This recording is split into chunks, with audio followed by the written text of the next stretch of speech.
고전 게임 스타 컨트롤 90년대에 1편, 92년도에 2편이 나온 게임입니다. 1990년에 1편은 한 판 단위로 양 끝에서부터 하나의 행성씩 탕따 먹는 게임이었고 92년도에 2편은 모든 우주지도가 열려있고 시간이 흘러가는 게임이었습니다. 얼칸 제국이 자유동맹을 침공하며 1차 우주전쟁이 시작됩니다. 얼칸은 자신을 제외한 모든 생명체를 노예로 취급했기 때문입니다. 첸제수는 인간이 접한 최초의 외계 종족으로 자유동맹으로 인간을 포섭합니다. 흐름은 기계 생명체 종족으로 첸제수와 함께 무뚝뚝합니다. 인간은 세계 평화를 위해 봉인했던 핵무기를 꺼내고 수만 척의 기계 화력을 뿜어서 전쟁이 주축이 됩니다.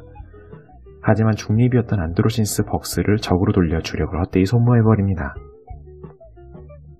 안드로신스는 복제 인간들로 이뤄진 인간의 식민행성들이었는데 반란하는 것이었고 벅스와 인간은 서로를 흉측히 여기다가 외교 결례가 결국 터지면서 전쟁에 돌입한 것이었습니다. 아릴로는 고도의 초공간 도약 기술을 가지고 사이린과 인간을 제자로 여깁니다. 하지만 전쟁이 발발하자 얼칸이 우주평화를 가져온다며 다른 우주로 도망쳐버립니다. 프컹크는 예핫의 분화된 종족이지만 미래 예지 능력을 가져서 선민의식을 가집니다. 도망친 아릴로와 달리 생명을 연민하여 자유동맹에 참전하였지만 일라스에게도 힘이 밀립니다.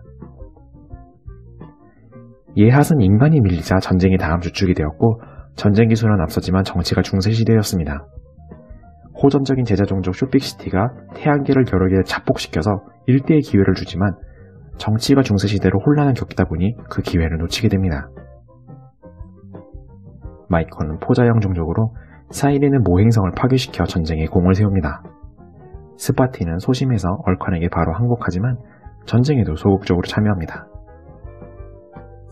일라스는 중립이지만 단순히 사륙을 즐겨서 얼칸 제국 쪽으로 참전하고 프컹크, 예핫, 인간들을 몰아세웁니다.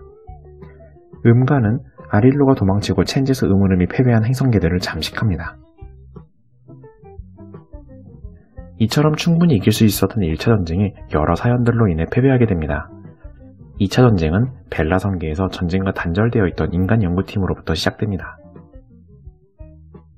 인간은 고대의 월등한 기술을 가졌던 프리커서의 유물우주선을 발굴하는 중 1차 전쟁이 터져서 연구팀이 고립되고 행성의 자원을 이용해 이 유물우주선을 띄우기로 합니다. 하지만 지구에 돌아와 보니 새빨간 방어막으로 지구가 갇혀있는 것을 보게 됩니다. 얼칸 제국은 자유동맹들에게 노예화 또는 모행성 고립의 선택지를 준 것이었습니다. 첸제수, 음운음, 인간은 고립을 선택했고 예핫, 사이린은 노예화를 선택했습니다.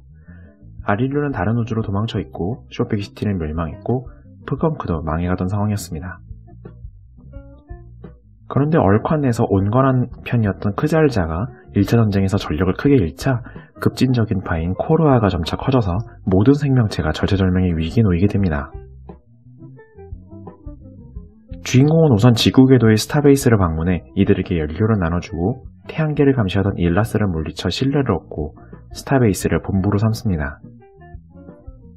태양계 주변의 자원을 얻다 보면 족보핏의 통신이 들어옵니다. 스파티의 괴롭힘을 받음으로 그들로부터 지켜달라고 합니다. 다음으로 소심한 스파티는 주인공을 만나자마자 항복할 정도로 소심합니다. 그들의 모행성이 쥐들을 처리해준 대가로 동맹을 맺고 족보핏과도 동맹이 됩니다.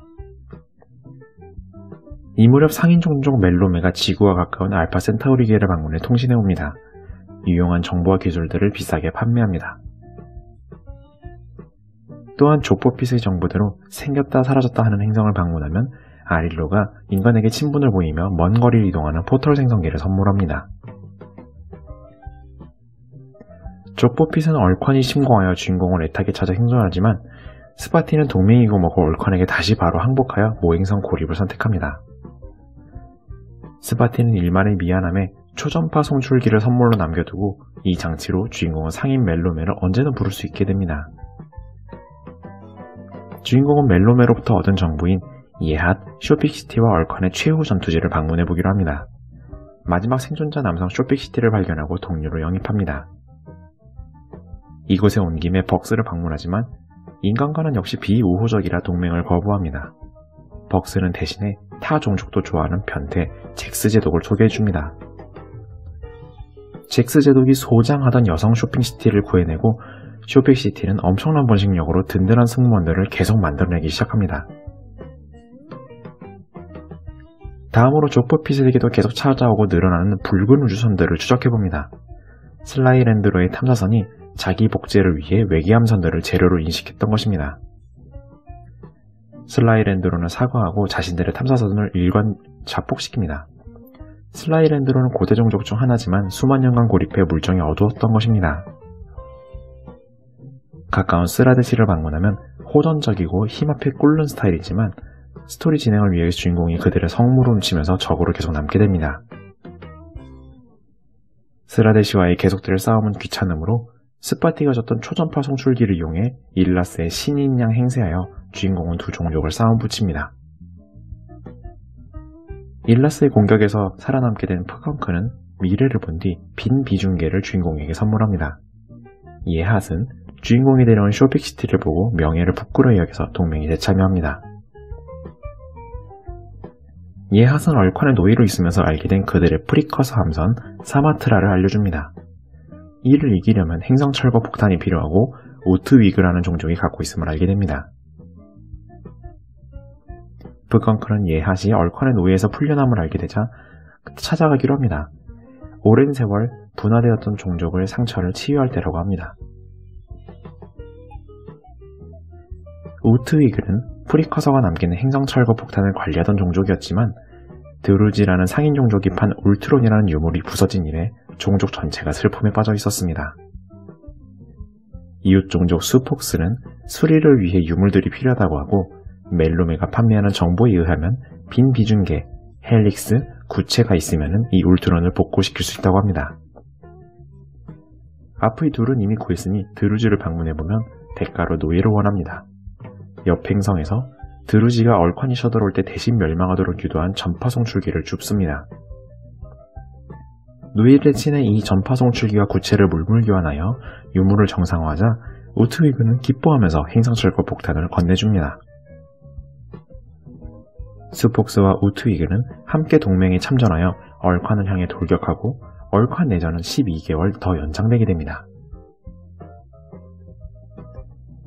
이제 여태 만나보지 않은 구동맹 종족 중에 사이린을 만나보기로 합니다. 사이린은 고향 행성이 들끓어 멸망하고 피난 중에 얼칸을 만나 의지하면서 항복하게 되었다고 합니다. 주인공은 멜로메의 정보로 이것이 마이콘의 공격임을 알리고 사이린은 대노합니다.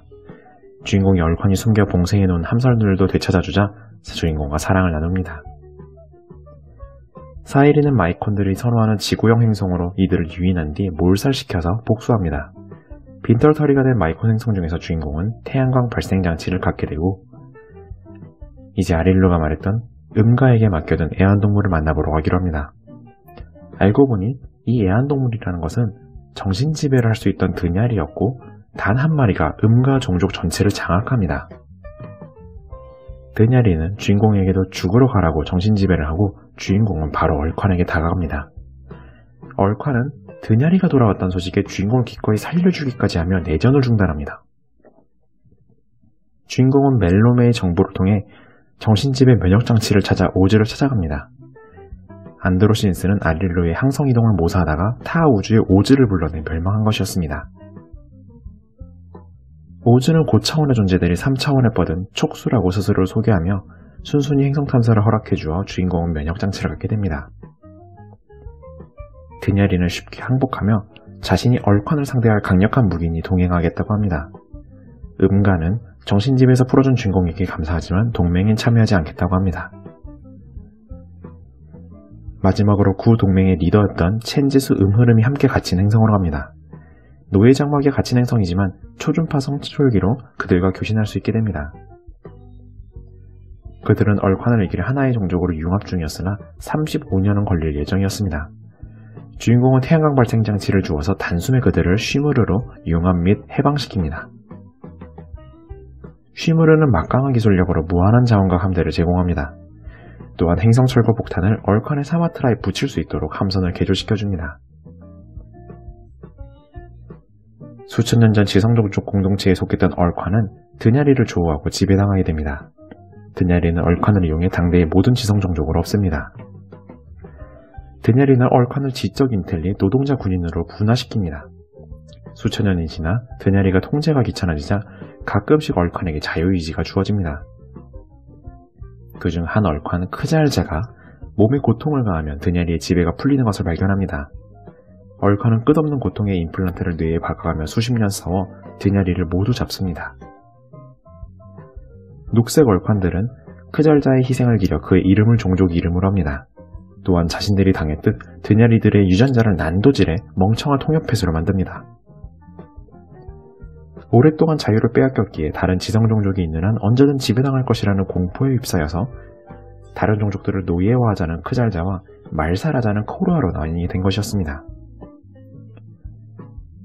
이제 모든 게 준비된 주인공은 이제 얼칸을 물리치러 최후의 전투에 돌입합니다. 드냐리의 정신지배를 시전하자 얼칸의 모든 함대가 도망치고 주 함선 사마트라만 남습니다. 주인공은 최후의 전투를 벌인 뒤 행성폭탄을 사마트라에 붙여 터뜨립니다. 요약 페이지입니다. 얼칸 제국과 자유동맹의 두 차례 대결을 다룬 게임입니다. 1차 전쟁은 인간이 못난 외교로 적을 밀리고 예하시 결정적 기회를 살리지 못하고 얼칸이 가진 고대 종족 프리커서 기술에 패배하게 되었습니다.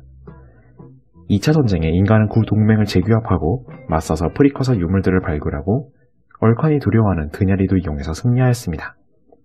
이상 게임 스토리 요약을 마치겠습니다. 감사합니다.